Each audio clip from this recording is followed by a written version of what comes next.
Halo, saudara, dimanapun Anda berada pada saat ini, kita akan merenungkan satu bagian firman Tuhan dari Yesaya 52 ayat yang ke-13 sampai ayat yang ke-15. Namun sebelumnya, saya mengajak kita untuk bersatu di dalam doa.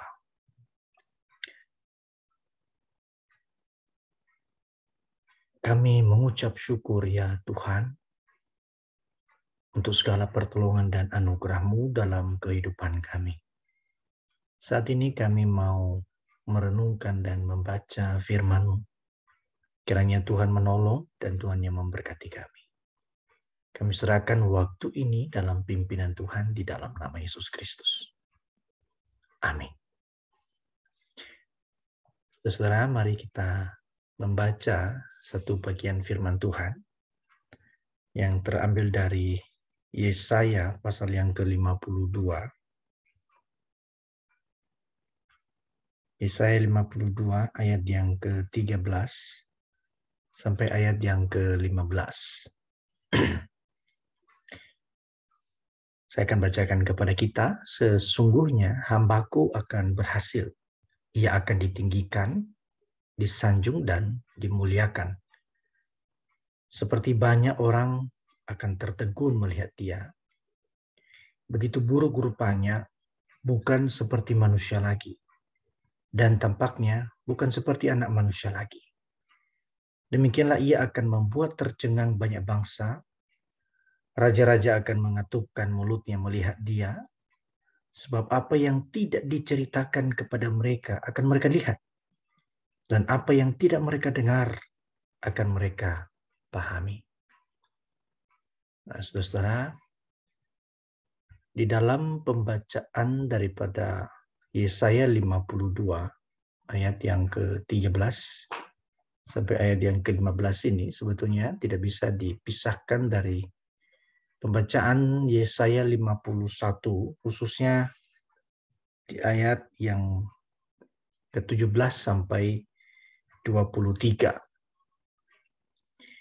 Di dalam Yesaya 51 ayat yang ke-17 sampai ayat yang ke-23, di sana kita menyaksikan bagaimana Tuhan itu memberikan janji, memberikan pengharapan bahwa air mata daripada Yerusalem itu akan dihapuskan dengan pertolongan keselamatan daripada Tuhan. Lalu kemudian kalau kita membaca juga di dalam 52, Yesaya 52 ayat 1 sampai ayat yang ke-12, kita juga melihat dan menyaksikan di sana bagaimana Allah itu akan mendatangkan keselamatan kepada Yerusalem. Dalam ayat yang ke-7, ayat yang ke-6 misalnya, sebab itu umatku akan mengenal namaku, dan pada waktu itu mereka akan mengerti bahwa akulah dia yang berbicara. Ya aku. Lalu di dalam ayat yang ke-9, bergembiralah, bersorak-soraklah bersama-sama, hai reruntuhan Yerusalem, sebab Tuhan telah menghibur umatnya, telah menebus Yerusalem. Ayat 10 menjadi kata kunci di sana. Tuhan telah menunjukkan tangannya yang kudus di depan mata semua bangsa. Maka segala ujung bumi melihat keselamatan yang dari Allah kita. Nah, saudara, ayat yang pasal yang ke-51, 52, sekali lagi itu menjadi pengharapan bagi orang Yerusalem, orang Israel. Nah, menariknya adalah ketika kita membaca di dalam ayat yang ke-13, ke-14, bagaimana ayat 10 dari pasal yang ke-52 ini diterjemahkan, digenapi. Tuhan telah menunjukkan tangannya yang kudus di depan mata semua bangsa. Maka segala ujung bumi melihat keselamatan yang dari Allah. Itu dinyatakan di dalam ayat yang ke-13 sampai 15. Ayat ke-13, saudara, ini sebetulnya dalam terjemahan yang lain, misalnya di dalam ESV, kata sesungguhnya itu lebih tepat diartikan atau dipahami sebuah panggilan yang menarik perhatian. Ya, lihat, ya, see atau behold, perhatikan baik-baik. Apanya yang diperhatikan, saudara? Bahwa tangan Tuhan yang kudus itu akan bersegera dinyatakan, dilakukan. Maka perhatikan sungguh-sungguh. Nah, saudara, kenapa kemudian Yesaya menggunakan istilah ini? Oleh karena ini isi ayat yang ke-13 sampai ke-15 itu berbeda dengan apa yang tampaknya berbeda dengan apa yang disampaikan dalam ayat yang 7 sampai 23 ataupun pasal yang ke-51 tadi. Oleh karena apa, saudara? Bahwa nanti di dalam ayat yang ke-14 itu ada sesuatu yang sangat unik sekali dari keselamatan yang didatang daripada Allah. Sesungguhnya ayat yang ke-13, hambaku akan berhasil, ia akan ditinggikan, disanjung, dan dimuliakan. Nah, saudara, ada seorang penafsir di dalam bagian ini, 3 frasa atau 3 kata yang sangat penting dalam ayat yang ke-13 diurutkan dengan begitu baik. Dia ditinggikan. Hamba yang menderita itu ditinggikan, lalu kemudian disanjung, dan kemudian dimuliakan. Ditinggikan dirujuk kepada proses Kristus itu menuju Yerusalem ketika orang-orang kemudian berkata bahwa dia hosana bagi dia. Lalu kemudian dia disanjung oleh karena dia bangkit. Dan yang kemudian dia dimuliakan yaitu ketika naik ke surga. Nah, saudara, tetapi hamba yang ditinggikan, disanjung, dimuliakan itu, ketika kita membaca di dalam ayat yang ke-14, menarik. Seperti banyak orang akan tertegun melihat dia. Tertegun sangat mungkin bisa diartikan sebetulnya kaget ataupun malu. Setelah kalimat itu diberikan, maka dikatakan begitu buruk rupanya, bukan seperti manusia lagi, dan tampaknya bukan seperti anak manusia lagi. Nah, saudara, ini perbedaan yang sangat kontras. Tampaknya begitu ya. Bagaimana ayat yang ke-10 itu digenapi. Tuhan telah menunjukkan tangannya yang kudus di depan mata semua bangsa. Maka segala ujung bumi melihat keselamatan dari Allah kita. Sementara ayat yang ke-14 dikatakan, begitu buruk rupanya, bukan seperti manusia lagi, dan tampaknya bukan seperti anak manusia lagi. Nah, saudara, keadaan daripada hamba yang menderita itu sangat serius. Oleh karena apa? Dia ditemukan buruk rupanya, bukan seperti manusia lagi. Saudara, memikirkan hal ini, maka seorang kemudian penulis, penafsir mengatakan satu kalimat yang sangat baik sekali. Dia katakan bahwa keadaan hamba yang menderita itu sebetulnya sangat serius. Bahkan dia katakan begini, bahwa bukan soal bahwa dia menderita lebih daripada yang lain. Bukan soal itu. Tetapi ketika orang kemudian melihat dia, melihat keadaannya itu, saudara, maka orang bertanya, benarkah dia adalah manusia? Benarkah ia manusia? Saudara, kalimat daripada penafsir itu sangat penting untuk kemudian kita pikirkan. Kenapa?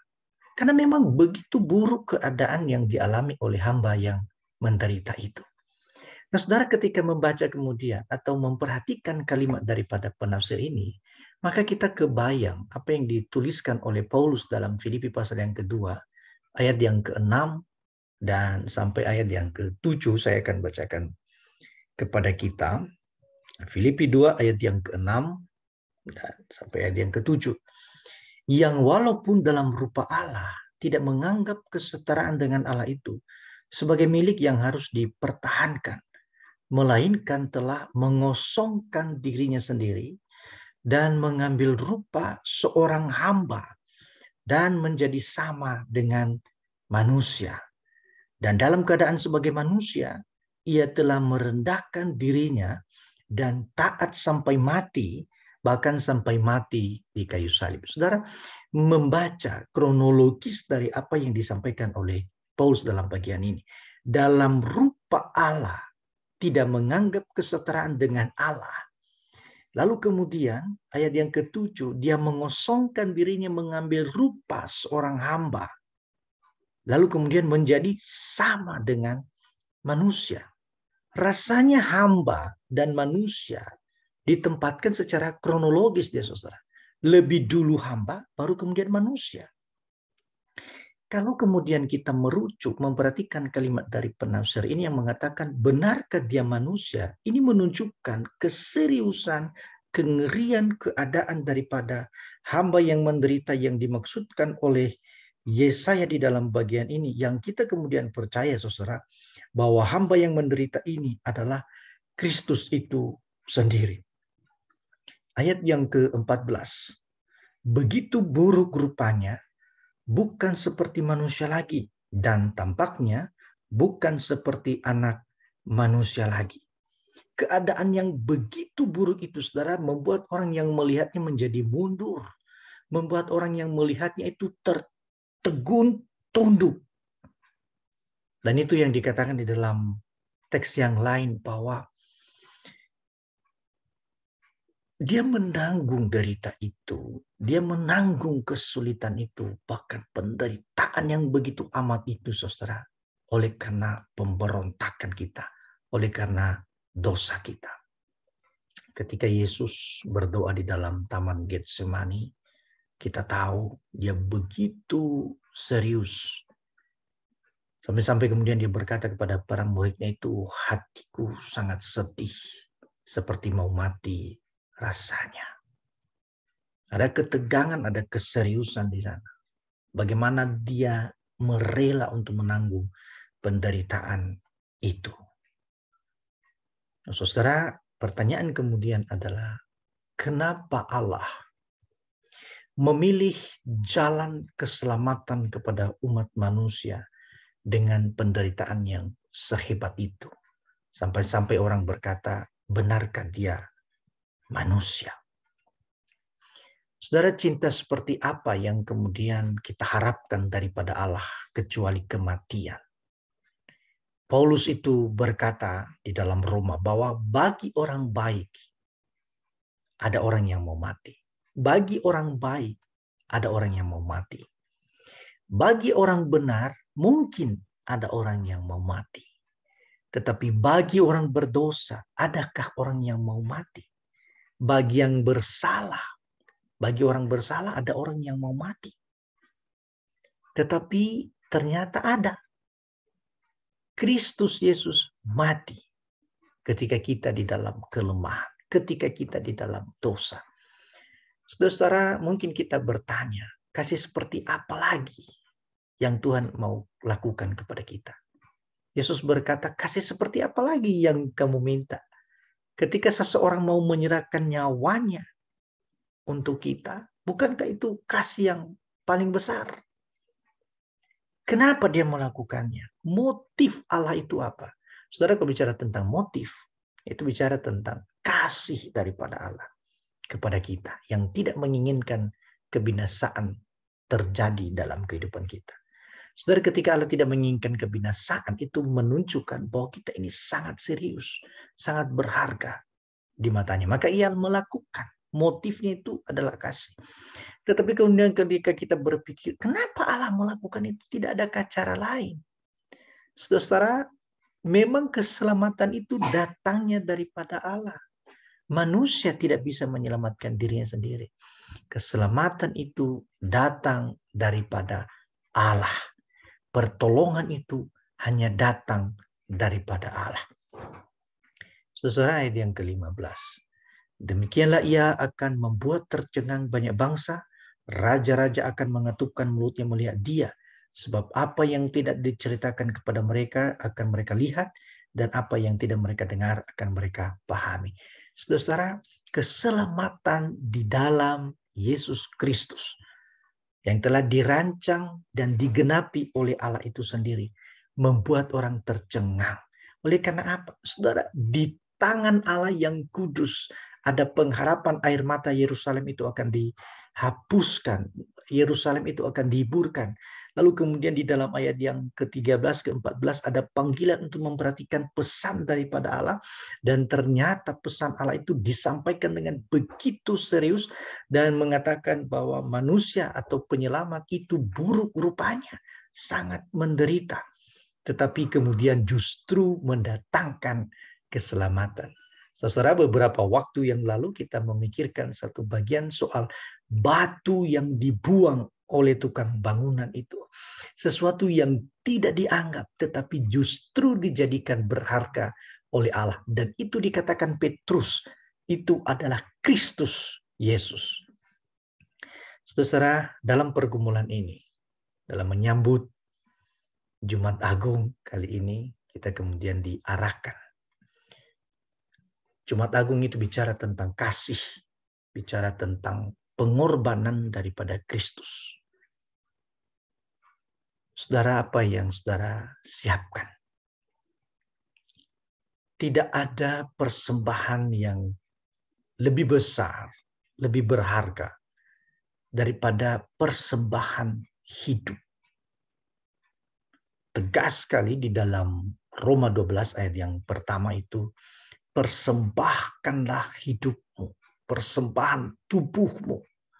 Itu persembahan yang berkenan kepada Allah. Itu persembahan yang berkenan kepada Allah. Hidupmu adalah persembahan.